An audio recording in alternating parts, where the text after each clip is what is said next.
Movie का नाम असुर। हेलो दोस्तों, तो कैसे हैं आप? उम्मीद है कि सब बढ़िया होगा। दुनिया में जब चारों तरफ बुराई होगी और इंसान कलयुग में जी रहा होगा तो कृष्ण का आखिरी अवतार होगा कल्कि, और वो कल्कि अवतार पूरे धरती को खत्म कर देगा। पहले सीजन में अच्छाई और बुराई का जो युद्ध शुरू हुआ था, दूसरे सीजन में वो अपनी चरम सीमा पे है। शुभ जोशी एक बहुत बड़ा सीरियल किलर है और उसने ना जाने कितनी हत्याएं करी हैं और उन हत्याओं के पीछे पौराणिक कथाओं को लेके चलता है। शुभ बताता है महायुद्ध करीब है और कलयुग को अपनी चरम सीमा में पहुंचाने का समय आ गया है। असुर सारी दुनिया में राज करके कलयुग को फैलाएगा। सीजन 2 का पहला पार्ट आज हम एक्सप्लेन करेंगे। पहले पार्ट की शुरुआत होती है उत्तर प्रदेश के कैथी से। बीते 16 साल में दिखाया जाता है और हमें मिलाया जाता है शुभ जोशी मतलब कली से। ये एक बच्चे की कहानी है। वो बच्चा अपने आप को कल की अवतार मानता है और जेल से भागे 3 कैदी को महाभारत की गाथा सुनाता है। कली अपने बातों में बताता है इंसान का क्या कर्तव्य है कलयुग में। ये बताते हुए वो अपने साथी की भी हत्या कर देता है और कली ठान चुका है कि कलयुग को उसकी चरम सीमा में पहुंचाने का समय आ गया है। सीन शिफ्ट होता है दिल्ली में। बहुत सी भीड़ दिखाई जाती है जेल के आगे। उस भीड़ की मांग होती है केसर भारद्वाज को रिहा करो। दरअसल उन लोगों का मानना है केसर भारद्वाज पूरी तरह से निर्दोष है और केसर भारद्वाज के ऊपर आरोप है कि वही शुभ जोशी है।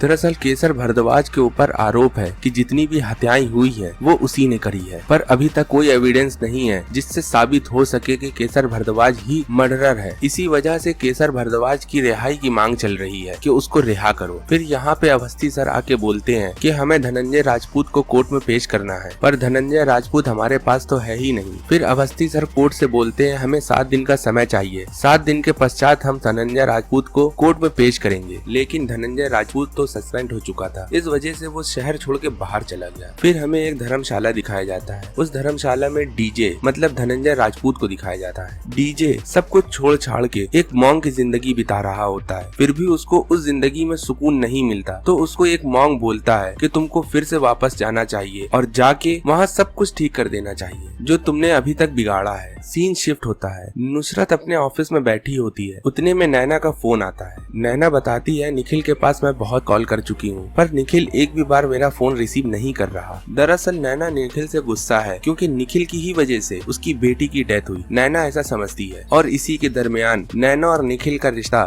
डिवोर्स तक पहुंच चुका है। फिर नैना अपने ऑफिस में आके धनंजय राजपूत मतलब डीजे को कॉल और मैसेज करती है, पर डीजे का फोन कई दिनों से ऑफ है। डीजे को कुछ नहीं पता कि दुनिया में क्या चल रहा है। खैर नुसरत को जब ये सब पता चला कि नैना का फोन निखिल नहीं उठा रहा है तो नुसरत तुरंत निखिल को कॉल करती है और हमें दिखाया जाता है निखिल तो अपने ही गम में पड़ा हुआ है। वो अपनी बेटी की याद में बहुत बुरी तरीके से टूट चुका है और निखिल के दिल में ये बैठ चुका है कि मेरी बेटी रिया मेरी वजह से ही मारी गई है। पर निखिल नुसरत का फोन नहीं उठा रहा था तो नुसरत निखिल के घर पहुंच जाती है और हमें दिखाते हैं निखिल उस बाथटब में सुसाइड करने की कोशिश करता है और एम टाइम पे नुसरत आके निखिल की जान बचा लेती है। फिर हमें दिखाया जाता है नैना अपने ऑफिस में बैठ के सीसीटीवी की फुटेज देख रही है और उस फुटेज में दिखती है नैना को स्वाति अपने एटीएम से कुछ कैश विड्रॉल कर रही है। नैना को स्वाति की लोकेशन भी पता चल जाती है। सीन शिफ्ट होता है। नुसरत देखती है निखिल की बहुत बुरी हालत हो गई है और निखिल रिया को बिल्कुल भुला नहीं पा रहा है क्योंकि उसके दिल में बैठ चुका है रिया उसकी बेटी दूर है तो केवल उसकी वजह से। जब ये दोनों आपस में बात कर रहे होते हैं तो निखिल के मोबाइल में एक लोकेशन सेंड होती है और वो लोकेशन कहीं और नहीं निखिल के घर के आसपास ही है। लास्ट में वो लोकेशन निकलती है बर्फ फैक्ट्री की। निखिल तुरंत अपनी टीम को फोन करके उस बर्फ की फैक्ट्री में पहुंचता है और वहां सुराग ढूंढना शुरू कर देता है और पूरी टीम बहुत देर तक ढूंढते हुए भी उनको कुछ नहीं मिलता। फिर लास्ट में निखिल एक और ट्राई करता है। वो पहुंचता है कोल्ड स्टोरेज में। वहां देखता है बर्फ के बीच में एक लाश है और उस लाश के ऊपर वो मुखौटा लगा हुआ है जो शैतान का है। फिर हम देखते हैं रसूल को। रसूल कंप्यूटर में चेस खेलते खेलते किसी से बात भी कर रहा है और रसूल अपनी बात में बोलता है आर यू रेडी। दरअसल रसूल बांग्लादेश के ढाका के शहर में रहने वाला एक हैकर उससे बात कर रहा होता है। हमें पता चलता है रसूल भी उन लोगों के साथ मिला हुआ है, पर कहीं न कहीं क्राइम ब्रांच को रसूल के ऊपर शक भी है। सीन शिफ्ट होता है। निखिल नैना से बात करने की कोशिश कर रहा होता है पर नैना निखिल से ढंग से बात ही नहीं करती। दरअसल हाल ही में ही नैना की बेटी की डेथ हुई है और उसका जिम्मेदार वो निखिल को मानती है। इस वजह से उनके रिश्तों में अभी उतनी मजबूती नहीं है। सीन शिफ्ट होता है। डीजे उस मॉन्ग की पूरी बात सुन के डीजे ये समझ जाता है कहीं न कहीं ये मॉन्ग सही बोल रहा है तो डीजे अपना फोन ऑन करता है और देखता है बहुत से मैसेज और डीजे जैसे ही अपना फोन ऑन करता है नैना को डीजे की लोकेशन पता चल जाती है कि डीजे एक धर्मशाला में है। सीन शिफ्ट होता है। नुसरत और निखिल बर्फ की फैक्ट्री में जो लाश निकलती है उस लाश का पोस्टमार्टम करने शुरू हो जाते हैं। नुसरत और निखिल जब उस बॉडी की बहुत तरीके से छानाबीनी कर लेते हैं तो उनको एक घड़ी मिलती है और उस घड़ी में 9:05 हो रहा था और डेट आज की थी। ये देख के निखिल को पूरा शक होता है कि आज कुछ ना कुछ हादसा होना है। तो ये समझने के लिए निखिल केसर भारद्वाज के पास जाता है। निखिल जब केसर भारद्वाज को घड़ी दिखाता है और बोलता है कि आज क्या होने वाला है, तो केसर भारद्वाज उस बारे में उसको कुछ नहीं बताता और नैना के बारे में गलत सलत बोलने लगता है। निखिल जब नैना की बुराई सुनता है तो केसर को केसर की तरह कूट देता है। जब केसर की कायदे से धुनाई हो रही थी तो केसर निखिल से बोलता है, निखिल तुम्हारे सामने शुरू से सब कुछ था पर तुम कुछ नहीं देख पाए। केसर भारद्वाज उस घड़ी को तोड़ता है और उस घड़ी से छोटा सा रुद्राक्ष मिलता है और निखिल ये रुद्राक्ष लेके अवस्थी सर के पास जाता है और अवस्थी सर से बताता है, आप तो सब समझ गए होंगे, ये और कोई नहीं शुभ जोशी कर रहा है और इस बात को अच्छे से जानने के लिए हमें उस बॉडी का फिर से पोस्टमार्टम करना होगा। सीन शिफ्ट होता है। नैना धनंजय राजपूत से मिलने उसके आश्रम चली गई थी। नैना डीजे के पास जाती है हेल्प मांगने, पर डीजे बोलता है, अब मैं किसी को मुश्किल में नहीं डाल सकता, मेरे हिम्मत नहीं है। नैना डीजे से ये भी बताती है कि हमने स्वाति की लोकेशन ट्रैक कर लिया है, बस स्वाति से इन्वेस्टिगेशन करना बाकी है। डीजे नैना से साफ बोल देता है कि मैं किसी भी तरह की मदद नहीं करूंगा तुम्हारी। सीन शिफ्ट होता है। निखिल और नुसरत फिर से उस बॉडी का पोस्टमार्टम कर रहे हैं। आखिर में उनको दांतों में 3 दांत मिलते हैं जिसमें आगे के कोऑर्डिनेट थे।